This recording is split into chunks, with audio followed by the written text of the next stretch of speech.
Imagine a 45-year-old man who, for 2 decades, sacrificed holidays, dinners, and leisure moments with a single goal: to destroy his home debt. He finally signs the last check for $42,000, feels the weight of the world lift from his shoulders, and believes that now the American dream is finally his. That night, he sleeps with the peace of someone who owns the roof over his head, not realizing he has just immobilized his most valuable army in a brick structure that cannot be spent. 6 months later, the market shifts. The company where he had worked for 10 years announces massive layoffs, and he finds himself without a salary. He looks at his paid-off house and realizes a brutal truth. Walls cannot be eaten, and banks don't make loans to people without income. He's in a liquidity trap, where he owns immense wealth but doesn't have $1,000 to pay for health insurance or the electric bill. The security he bought with so much sweat has become a concrete prison that prevents him from reacting to chaos. This is the great lie I notice being sold as the pinnacle of financial wisdom. The idea that trapped equity equals security. I'm Buck, and I see this scene repeat constantly with brilliant people who confuse the emotional relief of not having a bill with the rational strategy of having available capital. The problem isn't the house, but what you sacrifice to own it completely before the right time. Let's understand why having a paid-off house can actually be the most dangerous move you can make against your own sovereignty. I, Buck, spend my days analyzing the emotional lies that the system and our own minds tell us about money and power. My purpose here is to dissect these narratives and show you how the pursuit of social approval and irrational fear are often the greatest enemies of your real wealth. If you seek a vision that goes beyond spreadsheets and dives into the psychology of freedom, you're in the right place. And I invite you to subscribe and leave your like to strengthen this community of independent minds. In this process, I use what I call the wise observer.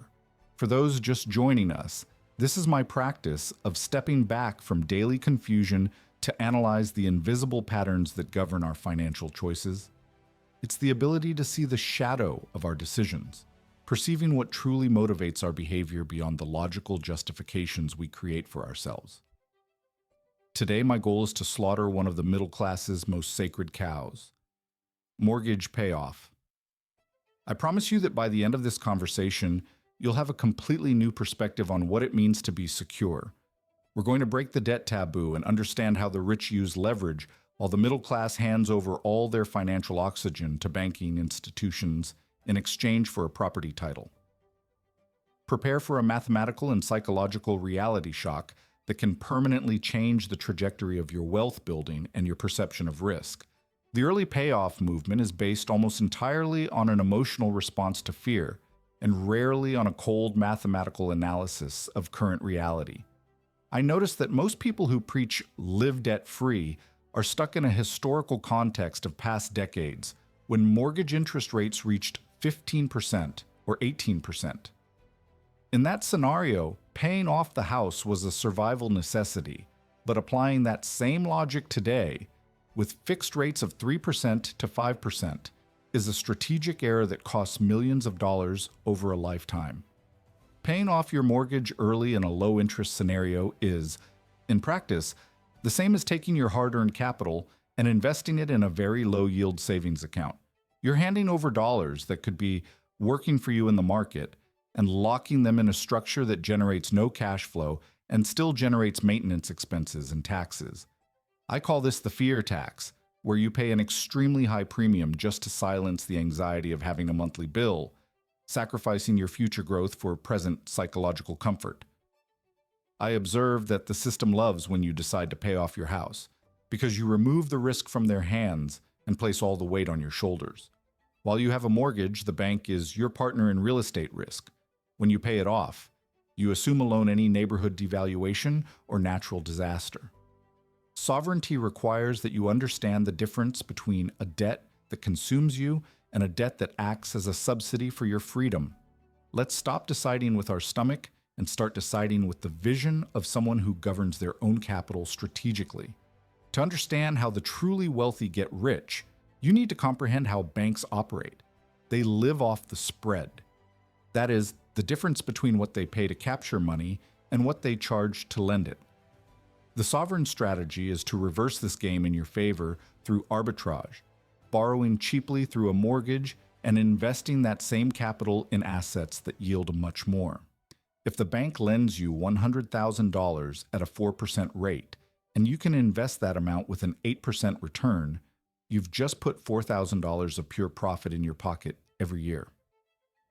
I notice that the middle class has a terror of this logic because they focus only on the debt value, while the sophisticated investor focuses on capital efficiency.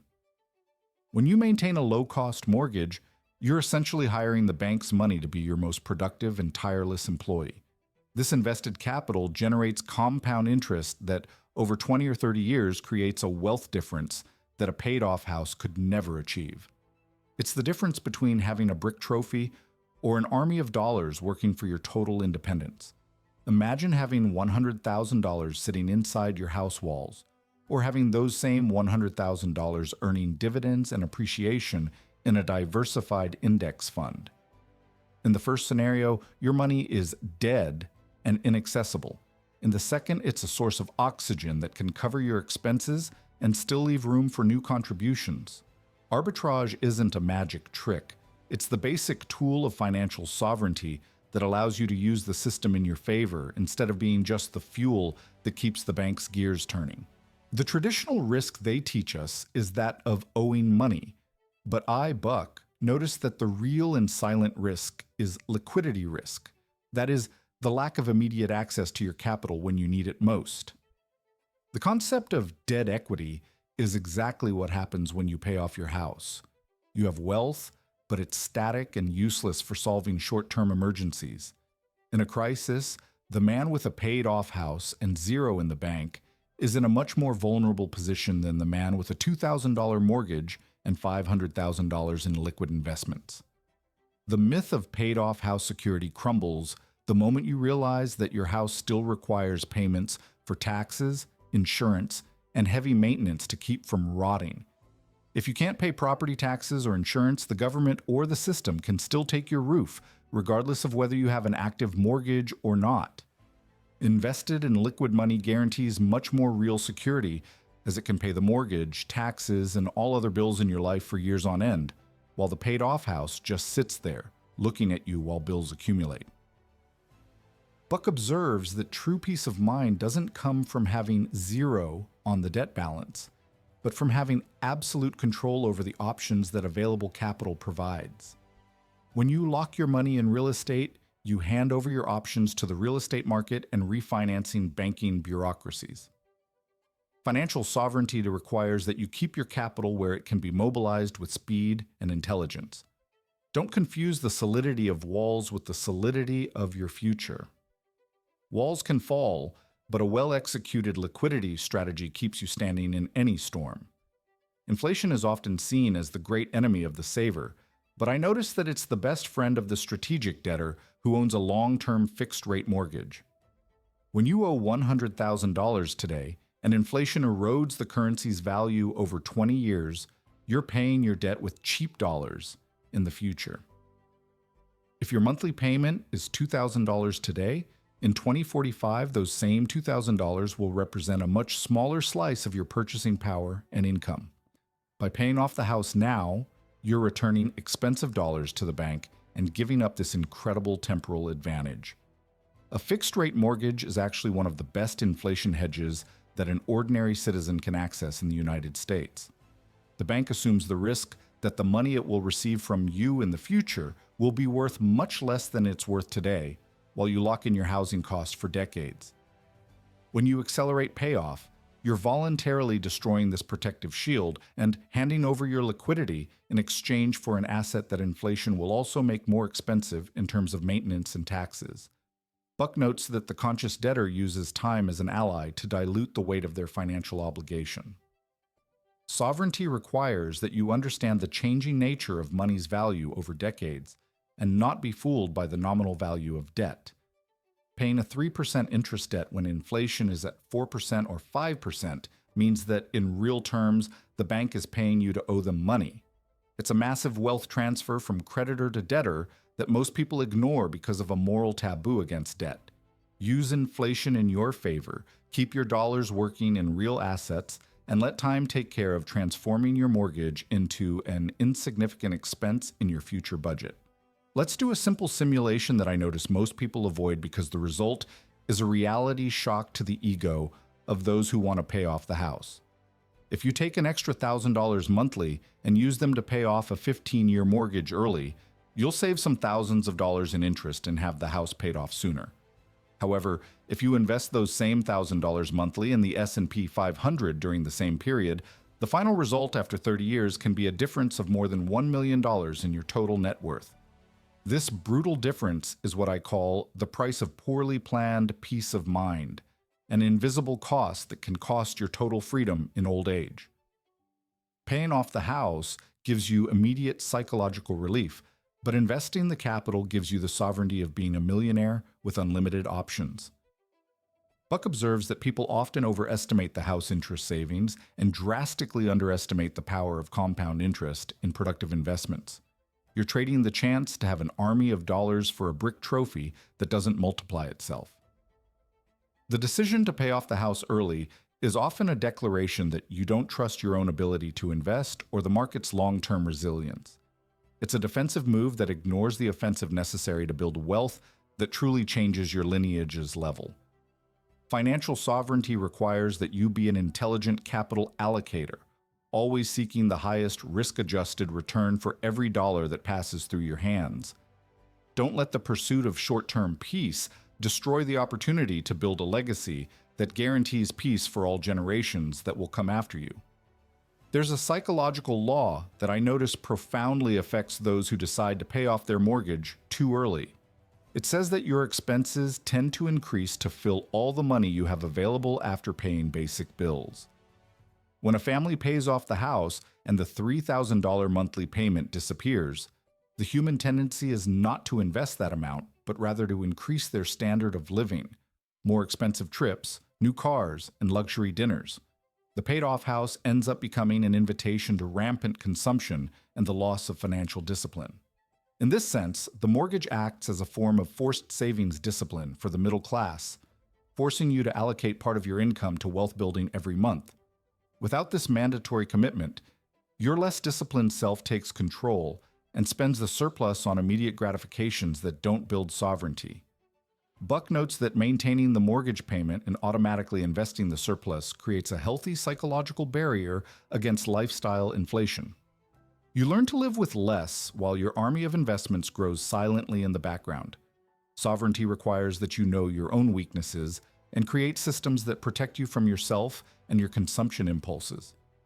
For many, the mortgage is the anchor that maintains household budget stability, preventing the ego from feeling too rich and starting to waste accumulated capital. Use structured debt as a personal governance tool, ensuring you continue working and saving with the same intensity as when you were starting out.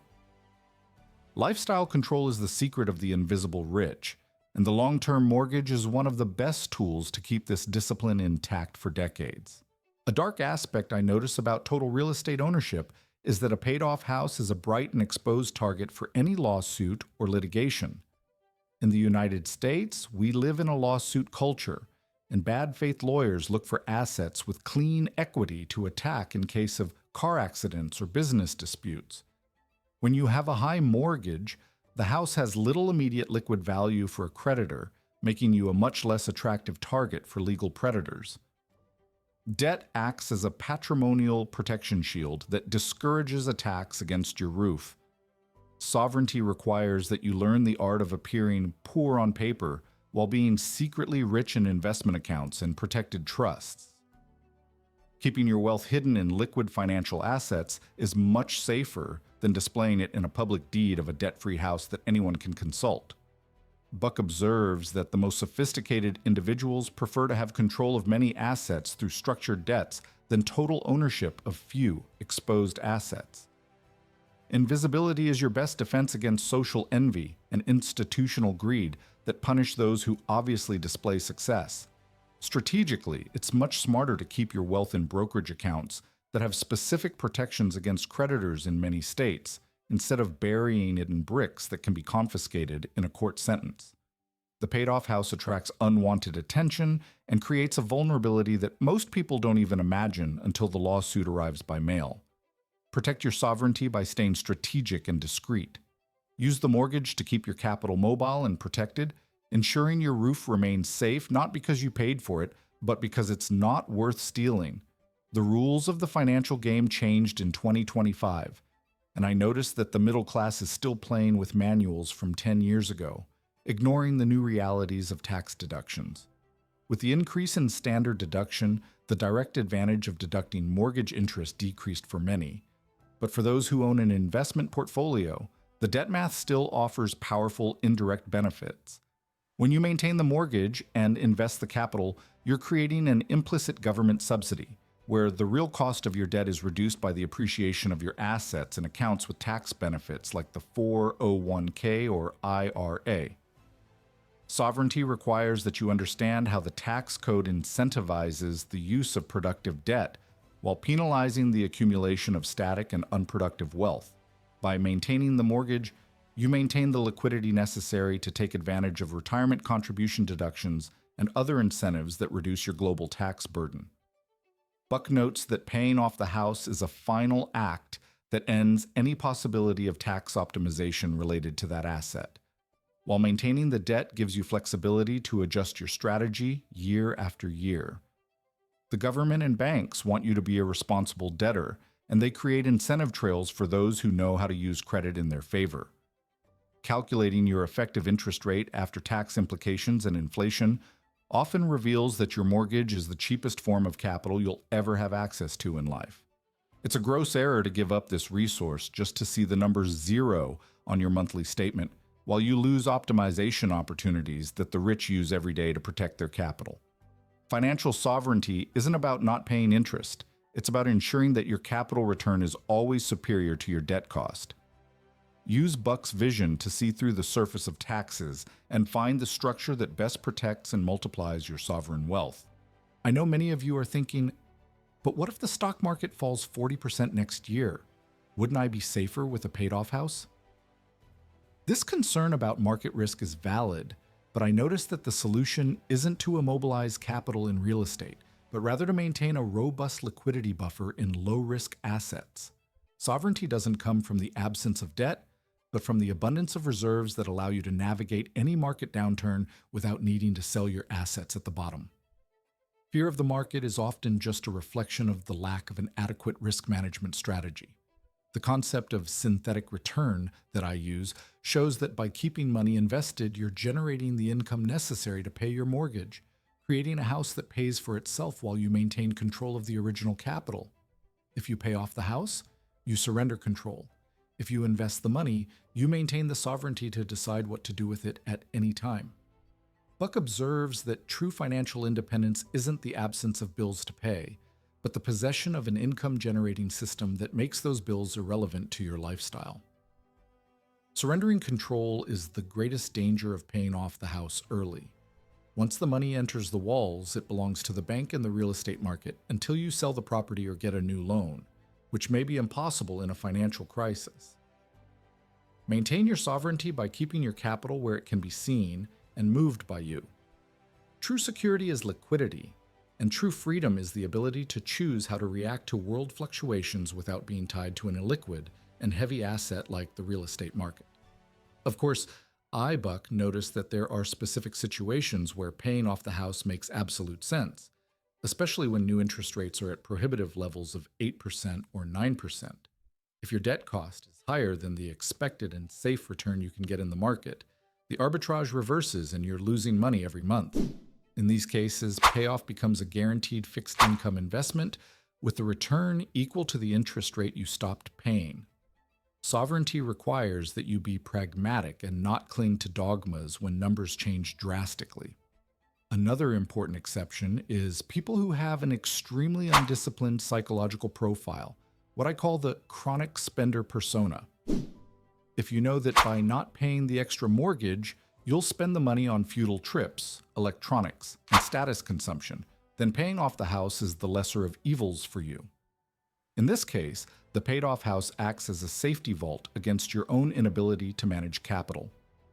Buck notes that for some profiles, the rigidity of real estate wealth is the only thing preventing total bankruptcy before retirement. However, for the wise observer seeking real sovereignty, these exceptions are just reminders of the importance of self-knowledge and strategic discipline. If you're capable of automating your investments and keeping your lifestyle under control, early payoff will rarely be your best path. The general rule of stealth wealth is to keep productive capital and cheap debt under your command. Honestly assess which profile you fit into before making a decision that can cost decades of growth and millions of dollars in lost freedom. We need to break the idea that debt is a sin or a sign of failure. In fact, structured debt is the most powerful wealth creation tool the American system offers. I notice that governments, large companies, and the world's wealthiest families constantly use debt to leverage their results and protect their liquidity. The middle-class teaching about living debt-free is designed to create docile workers who have no leverage and who hand over all their surplus to banks as quickly as possible.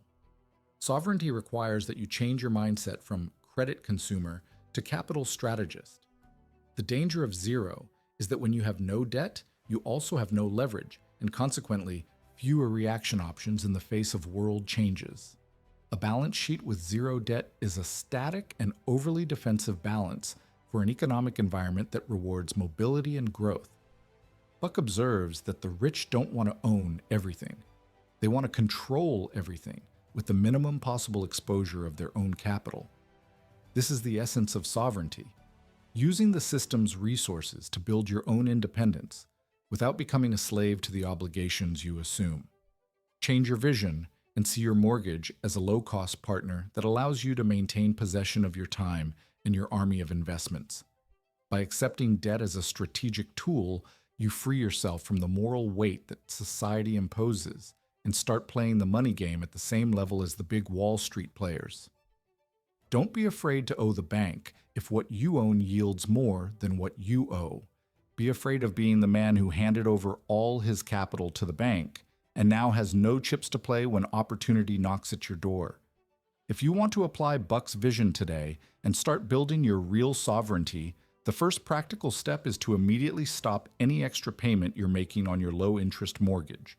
That extra money isn't saving anything for you, it's just being buried in infertile soil where it can't grow.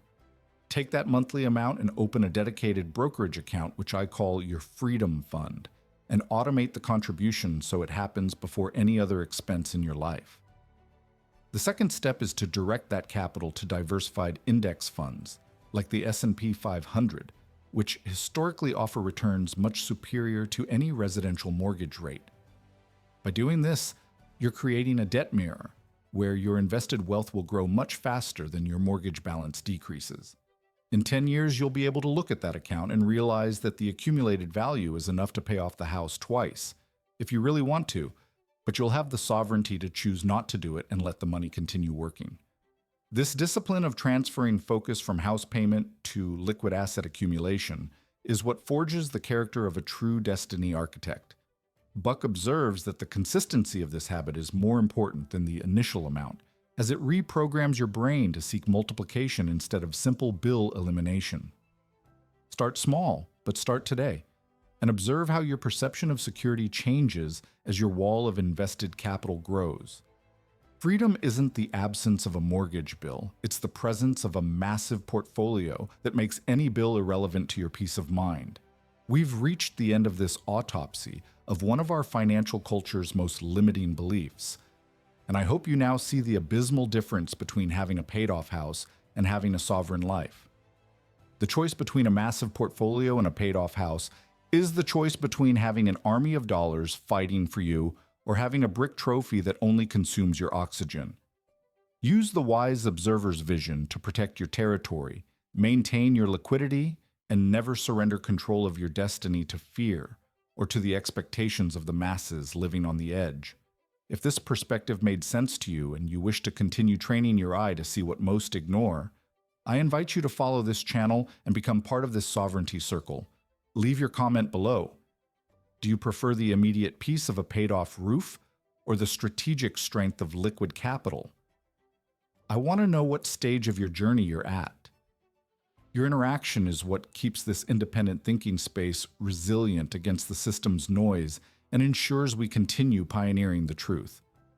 Finally, don't keep this vision just to yourself. If you have friends or family members who are sacrificing the present and real security to feed this sacred cow of early payoff, share this video with them right now. Helping those you love see the liquidity trap is a real act of protection for your lineage and for the future of people who matter to you. Thank you for trusting my vision and for allowing Buck's voice to be part of building your personal empire. Keep your numbers clear and your soul free. See you in the next chapter.